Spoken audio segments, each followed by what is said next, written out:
অনেক সময় আমাদের মোবাইল অনেকেই নিয়ে যায়, বিশেষ করে বন্ধু বান্ধবরা টান দিয়ে আমাদের মোবাইলটি নিয়ে যায়। দেখা যায় মোবাইল থেকে অনেক গোপনীয় জিনিস তারা দেখে ফেলে, লাইক গ্যালারিতে অনেক ছবি থাকে বা মেসেঞ্জারে অনেক ধরনের মেসেজ থাকে। জোর করে নিয়ে যাওয়ার ফলে তারা সব মেসেজ দেখে ফেলতে পারে। তবে তুমি চাইলে তোমার মোবাইল হাতে না রেখেই লক করে ফেলতে পারবা, মানে তুমি চাইলে তোমার মোবাইল ভয়েসের মাধ্যমে লক করে ফেলতে পারবা, ঠিক এইভাবে।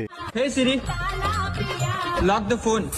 এই কাজটি করতে চাইলে ছোট্ট একটি অ্যাপের প্রয়োজন হবে। আর অ্যাপটি ডাউনলোড করতে চাইলে গুগলে গিয়ে সার্চ করতে হবে মোবাইল ইএক্সি লিখে। মোবাইল ইএক্সি লিখে সার্চ করার পর এই লিঙ্কে ক্লিক করতে হবে। এবার উপরের সার্চ আইকনে ক্লিক করতে হবে। এখন সার্চ বক্সে গিয়ে লিখতে হবে L99 লিখে সার্চ করলে তোমরা এরকম থাম্বনেলে পোস্ট দেখতে পারবা। এখন তোমাদের এই পোস্টের উপর ক্লিক করতে হবে। তারপর নিচে থাকা ডাউনলোড লিঙ্ক থেকে অ্যাপটা ডাউনলোড করে ইনস্টল করে ফেলতে হবে। অ্যাপটি ওপেন করলে এরকম একটি ইন্টারফেস দেখতে পারবা। এখান থেকে এই অপশনটি তোমাদের অন করে দিতে হবে। তারপর এলো করে কি বললে মোবাইলটি লক হবে সেটা বলতে হবে। তুমি যদি বলো হে সিরি লক দ্য ফোন, তাহলে এটি হবে তোমার ভয়েস লকের পাসওয়ার্ড। তারপর ডান করে এলো করে দিলেই কিছু পারমিশন চাবে, সবগুলো পারমিশন এলো করে দিতে হবে। এরপর ডান করলে তোমার মোবাইলটির লক চালু হয়ে যাবে। আর এখন থেকে কেউ যদি তোমার মোবাইল জোর করে নিয়ে যায় তাহলে তোমার মোবাইলটি তুমি লক করে ফেলতে পারবা।